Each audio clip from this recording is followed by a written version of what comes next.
Satu, fitrah akidah. Dua, fitrah syariah. Dan yang ketiga, fitrah akhlak. Allah kasih virus ini yang percepatannya agar setiap manusia menghargai kehidupannya. Kita lihat sekarang, setiap orang begitu sadar harus menjaga imunitas dirinya, kan? Menjaga daya tahan tubuhnya agar tidak sakit. Dan virus ini sebetulnya sudah mematikan banyak jiwa.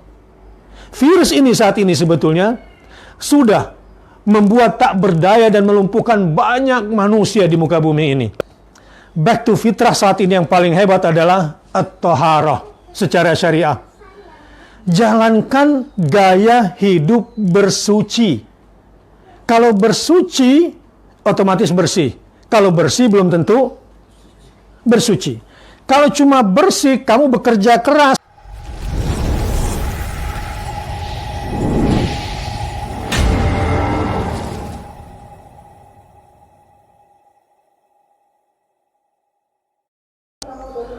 Assalamualaikum warahmatullahi wabarakatuh. Allahu Akbar, Allahu Akbar, Allahu Akbar, Allahu Akbar, Allahu Akbar, Allahu Akbar, Allahu Akbar, Allahu Akbar, Allahu Akbar. Allahu Akbar kabira, alhamdulillahi katsira, subhanallahi bukratan wa asila. La ilaha illallah wa la na'budu illa iyyah mukhlishina lahud-din walau karihal kafirun. Asyhadu an la ilaha illallah wa asyhadu anna Muhammadar Rasulullah. Allahumma salli ala Muhammad wa ala ali Muhammad. Ayuhan nas, ittaqullaha haqqa tuqatih wa la tamutunna illa wa antum muslimun. Masyarakat keluargaku yang kucintai semua, baik keluarga biologisku, keluarga biologis Abi, maupun keluarga-keluarga ideologis. Baik anak-anakku secara biologis dan anak-anakku semua, santri-santri sebagai anak-anak ideologisku yang Abi juga sangat bertanggung jawab terhadap kehidupan kalian secara lahir dan batin. Hari ini, Hari Raya Idul Fitri yang berbahagia. Abi berdiri di sini atas kehendak Allah. Seharusnya Abi berada di masjid. Tapi kehendak Allah memutuskan bahwa Abi harus berperan dua peran pada saat ini. Yang pertama adalah sebagai khatib, adalah sebagai yang disyariatkan. Tetapi pada saat yang sama juga sebagai seorang ayah. Sebagai ayah, Abi berfungsi sebagai qawwam. Jadi sampai di sini akhirnya Abi memahami bahwa ini bukanlah khutbah sekedar menyampaikan formal, tetapi rupanya apa yang dikehendaki Allah saat ini adalah mengingatkan Abi dan semua para ayah dan semua anak-anak Abi calon-calon ayah, bahwa seakan-akan Allah menghendaki agar setiap ayah di rumah sebagai pemimpin keluarga back to home, kembali ke rumah, back to family, kembali kepada keluarga. Untuk itulah, berdasarkan ini semua, Abi ambil tema pada kesempatan yang sangat mulia ini adalah kembali kepada fitrah. Setelah Abi diskusi dengan Kak Ical tentang fenomena medis daripada COVID-19 ini, setelah Abi kemudian merenungi peran dan tanggung jawab Abi yang akan diminta oleh Allah Subhanahu wa Ta'ala di dunia dan di akhirat kelak, setelah melihat kondisi bangsa Indonesia dan di seluruh dunia, terlebih lagi semalam berdiskusi dengan lebih dari 21 negara, kira-kira 21 negara, Abi mencoba menyerap ke seluruh dunia. Kesimpulannya yang sangat berharga hari ini, Abi ingin katakan bahwa yang disebut dengan kembali kepada fitrah adalah kepada tiga fitrah. Satu, fitrah akidah. Dua, fitrah syariah. Dan yang ketiga, fitrah akhlak.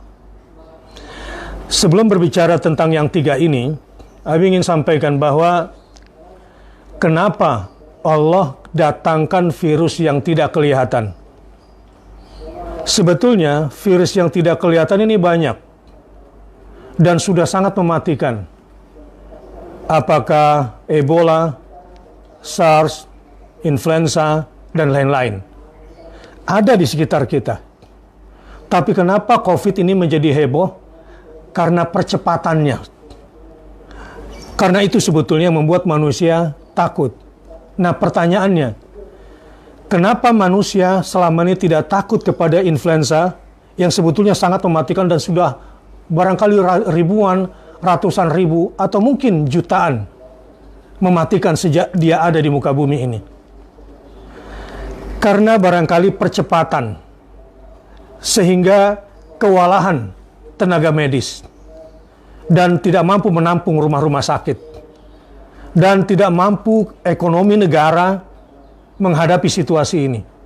Dan ini sudah mengganggu stabilitas, bukan cuma ekonomi, tapi stabilitas keamanan sebetulnya. Jadi efek COVID ini tidak semata-mata terkait dengan masalah medis, bukan masalah kesehatan. Andai ini cuma masalah kesehatan yang mematikan, dan itu perlahan, mungkin manusia tidak sayang sama dirinya. Inilah yang disebut dengan rahmat. Sekali lagi, Abi mau bilang kepada istriku, anakku, anak-anak ideologisku, semua santri-santriku, dan semua yang berada di tanggung jawab Abi sekarang, bahwa Allah saat ini menurunkan rahmat. Rahmatnya yang mana? Setelah Abi berpikir secara mendalam, bahwa rahmat Allah Subhanahu wa Ta'ala menginginkan agar kita menghargai kehidupan kita sendiri, menghargai nyawa kita.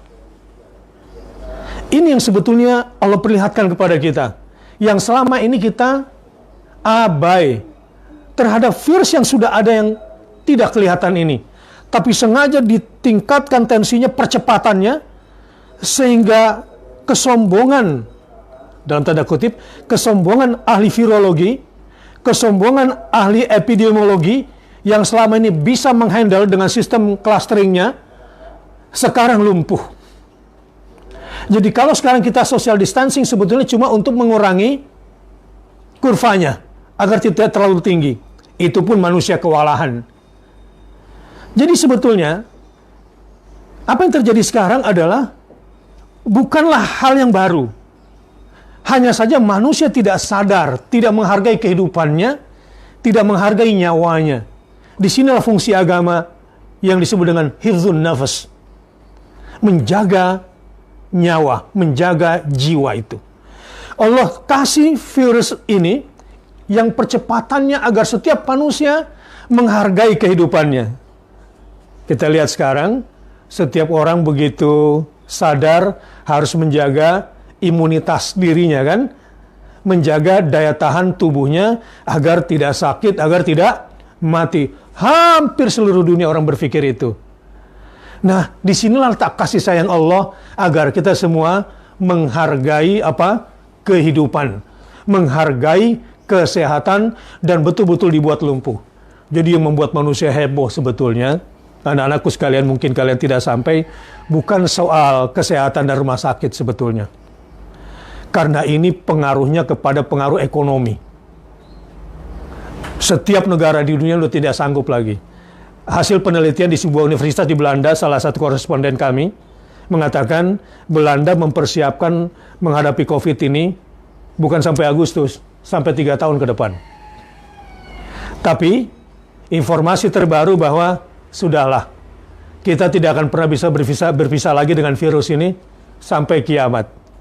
Dia akan terus berkembang, dia akan terus bermutasi, dan dia terus mungkin akan berubah-ubah bentuknya.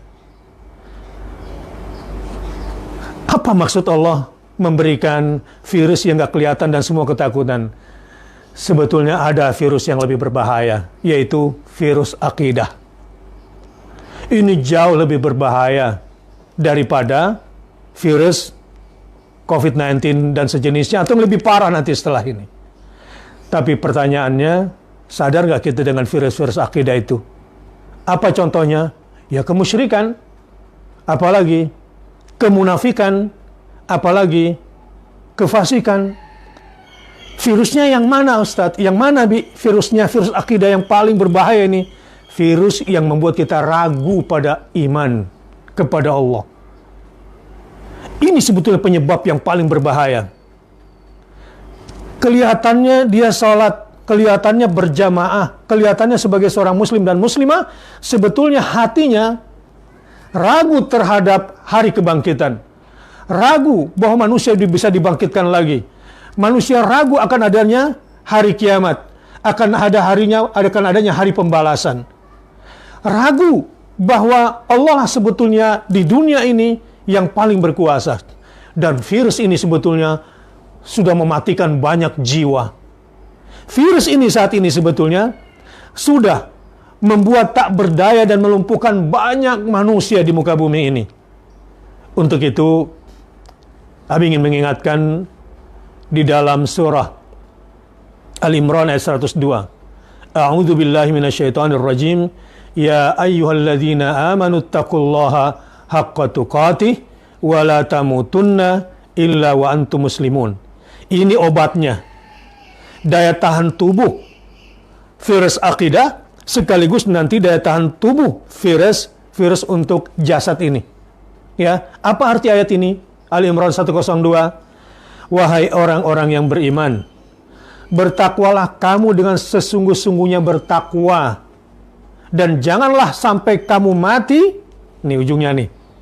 Karena ada virus yang bisa mematikan kamu secara ideologi, ada virus yang bisa mematikan kamu secara biologis, secara akidah dan secara badan. Jangan sampai kamu mati dan kamu belum berserah diri. Abi ingin kasih obat akidah di sini. Ya, obat pertama adalah bertakwa. Allahu Akbar. Kata kunci menghadapi virus ini sebetulnya kembali kepada fitrah manusia secara akidah, yaitu bertakwa hanya kepada Allah Subhanahu wa taala. Camkan baik-baik ini. Ini bukan sekedar khutbah formal dari seorang agamawan kepada jamaah, kemudian selesai begitu saja. Demi Allah, ini adalah tanggung jawab keayahan. Yang menjadi tanggung jawab abilah ketakwaan kalian semua, sebab Abi akan bertanggung jawab di hadapan Allah Subhanahu wa taala. Ini bukan sekedar ceramah, ini adalah bahasa kasih sayang. Abi mempersiapkan diri untuk berdiri di sini pada hari ini, sebab ini adalah kesempatan yang sangat mahal yang Allah berikan, yang Allah sediakan. Jadi, kalau boleh Abi memohon sebagai ayah sambil menangis, ingin rasanya sampai kemudian Abi katakan di hadapan Allah, Allahumma syhad, ya Allah, aku sudah menyampaikan ini kepada keluargaku. Apa yang disebut dengan takwa yang sesungguhnya? Secara simpel, secara gampang, Ibnu Mas'ud berkata, Allah itu yang pertama adalah ayyu'bad wa la yusyrak. Allah itu harus disembah, jangan disekutukan. Ayyuta' wa la yu'sa. Allah itu untuk ditaati, jangan dilawan, jangan dimaksiati. Itu takwa yang sesungguhnya. Dan yang ketiga, ayyudhkar wa la yunsa. Untuk diingat dan bukan jangan sampai untuk dilupakan. Atau ayyushkar wa la yukfar. Untuk disyukuri Allah tempatnya itu, jangan kemudian dikufuri. Ini akidah yang harus kita pertahankan. Kalau tidak, kalian akan mati. Mati dalam keadaan belum atau tidak bersedar diri, kalian akan sengsara selama-lamanya. Inilah sebetulnya fitrah yang pertama. Back to fitrah itu, kembali kepada akidah. Insya Allah kalau semua nanti akidahnya sudah benar, kalau mati, mas semua juga bakal mati. Ya. Dan kenapa virus ini mengancam yang usianya 45 tahun ke atas? Sebab mereka yang paling diancam oleh Allah Subhanahu wa taala, kalau sudah setua ini masih juga hatinya belum mantap, belum yakin, kamu yang paling berbahaya. Tetapi bukan berarti yang muda nggak cepat mati. Allah suka kepada orang muda, masih muda, tapi bertakwa kepada Allah Subhanahu wa taala. Fitrah yang kedua adalah fitrah syariah. Masya Allah. Di sini Abi akan sampaikan potongan ayat di surah Al-Maidah ayat 48. A'udzubillahi minasyaitonirrajim. Setelah Allah menjelaskan berpegang teguhlah kepada kitab Allah sebagai kitab syariat atau kitab aturan. Jadi asy-syariah gampangnya apa itu? Kembali kepada aturan Allah Subhanahu wa taala. Kan kita sekarang disuruh apa? Melaksanakan protokol kesehatan. Cuci tangan. Kalau perlu pakai sabun. Kemudian apa? Social distancing. Jangan bersin sembarangan. Jangan sembarang cipika-cipiki. Gitu ya. Dan buat lingkungan yang bersih dan sehat. Setelah itu apa? Makan makanan yang memang memberikan daya tahan tubuh. Ini kan aturan semuanya. Ini sebetulnya disebut dengan agama itu syariat. Tapi kalau kita hanya mengandalkan ini anak-anakku sekalian, istriku dan keluargaku tercinta, lewat kalian. Nggak akan sanggup. Karena ada yang lebih hebat untuk kita taati. Inilah yang disebut dengan wa ja'alna minkum likullin ja'alna minkum syir'atan wa minhaja. Apa kata Allah? Kami berikan aturan dan jalan terang kepada kamu untuk tiap umat manusia. Jadi sebetulnya setiap manusia ini oleh Allah sudah diberikan jalan terang bagaimana menjalani hidup yang benar. Misalnya, back to fitrah saat ini yang paling hebat adalah at-thaharah secara syariah. Jalankan gaya hidup bersuci. Kalau bersuci otomatis bersih. Kalau bersih belum tentu bersuci.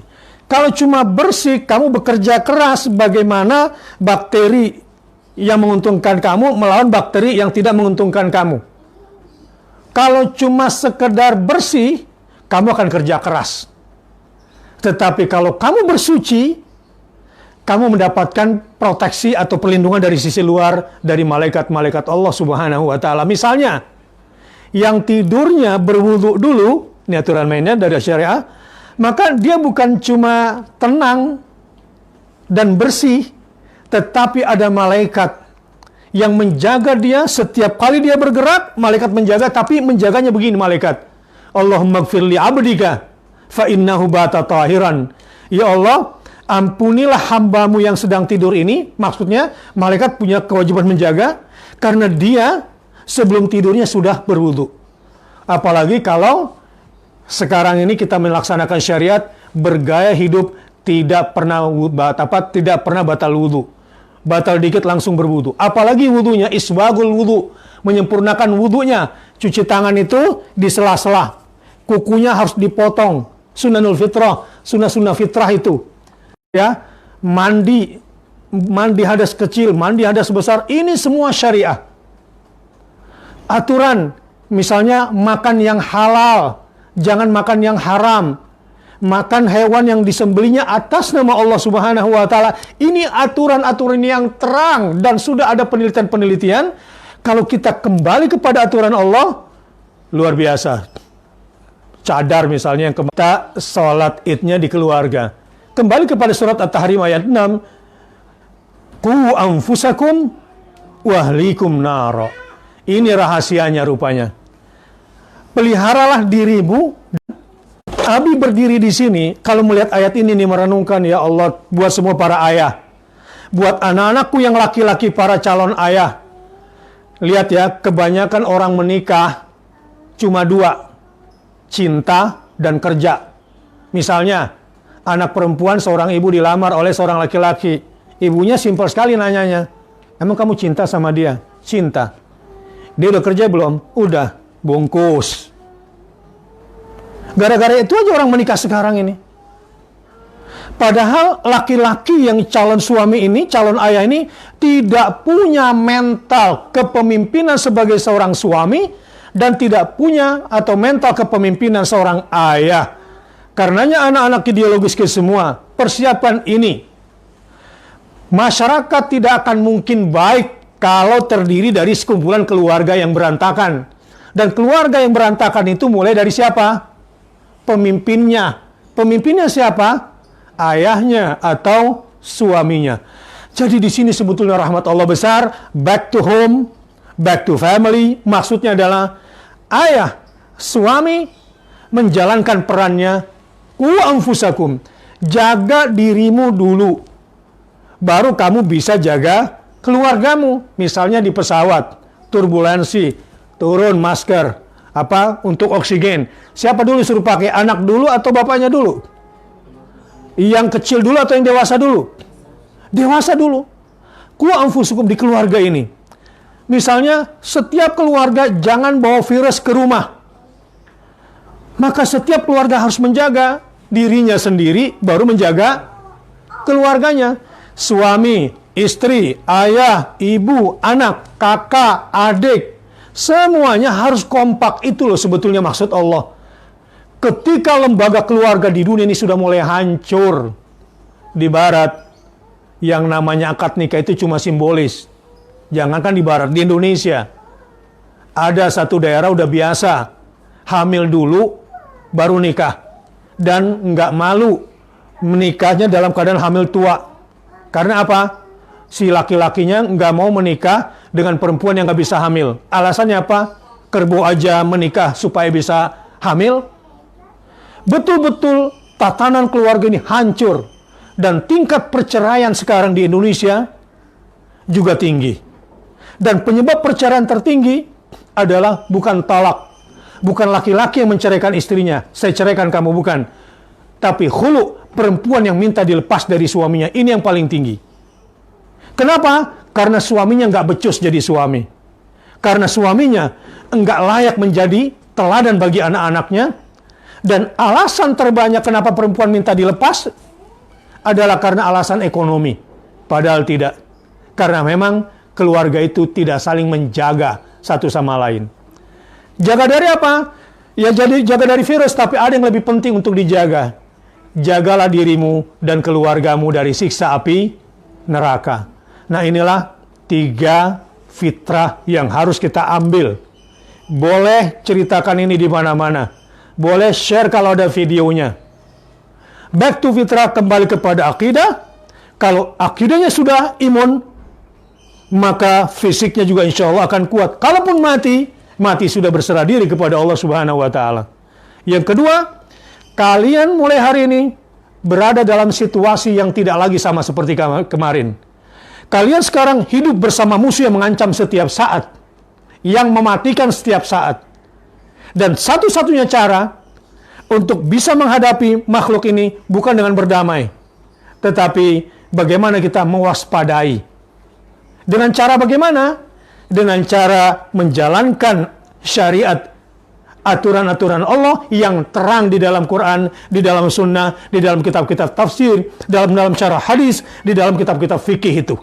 Baca itu, sehingga kalian betul-betul menjalani hidup tidak dengan ketakutan. Dan terakhir, yang ketiga, kesimpulannya adalah back to etika, akhlak. Nah, mulai sekarang, yang mahram dan yang bukan mahram, ada social distancing.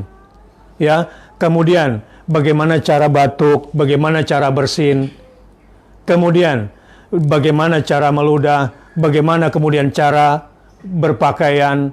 Ya, lihat tuh, dokter-dokter yang pakaian APD, alat pelindung diri. Serem kalau harus tiap hari seperti itu. Sementara agama kita sudah menganjurkan banyak sekali akhlak-akhlak. Kalau kita jalankan itu, maka ada malaikat-malaikat yang menjaga kita. Misalnya, barang siapa keluar rumah membaca bismillah, maka malaikat datang melindungi dia. Untuk apa? Kata nama malaikat, hudita, jalan kamu akan ditunjuki, nggak miring-miring. Kemudian kalau setelah itu dilanjutkan, tawakaltu ala Allah, maka malaikat lain datang lagi, aku diperintahkan kamu untuk menjaga kamu dari kemungkinan orang-orang, kamu udah jalan lurus nih, masih ada yang mencelakakan kamu, kamu dijaga. Kalau kamu lengkapi dengan wala haula wala quwata illa billah, datang malaikat ketiga yang akan mengatakan kepada kamu, dan kamu ditolong oleh malaikat, kufida, kebutuhan kamu hari ini akan dicukupi. Etika di dalam Islam kalau kita jalankan semua itu, ya, insya Allah hidup kita tentram dan kita tidak takut. Itulah kesimpulan daripada khutbah pada kesempatan yang berbahagia ini. Barakallahu li wa lakum fil Qur'anil Karim wa nafa'ani wa iyyakum bima fihi minal ayati dzikril hakim wa taqabbala minni wa minkum tilawatahu innahu huwal ghafurur rahim. Allahu Akbar, Allahu Akbar, Allahu Akbar. Allahu Akbar, Allahu Akbar, Allahu Akbar. Allahu Akbar. Allahu Akbar kabir, alhamdulillahi katsira, subhanallahi bukratan wa asila. La ilaha illallah wa la na'budu illa iyyah, mukhlishina lahud-din walau karihal kafirun, walau karihal munafiqun, walau karihal musyrikun. Asyhadu an la ilaha illallah wa asyhadu anna Muhammadar Rasulullah. Allahumma fashalli wa sallim wa barik ala nabiyyina Muhammadin wa ala alihi wa sahbihi ajma'in wa ba'd. Ayuhan nas, ittaqullaha haqqa tuqatih wa la tamutunna illa wa antum muslimun. Kesimpulannya adalah bertakwalah kepada Allah dengan takwa yang sesungguh-sungguhnya. Inilah gaya hidup yang kita terapkan setelah ini. Innallaha wa malaikatahu yusholluna 'alan nabi ya ayyuhalladzina amanu shallu 'alaihi wa sallimu taslima.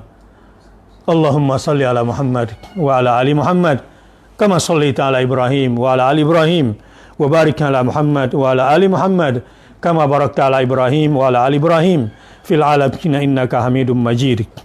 Allahumma ighfir lil muslimina wal muslimat wal mu'minina wal mu'minat al ahya minhum wal amwat innaka sami'un qaribun mujibud da'wat.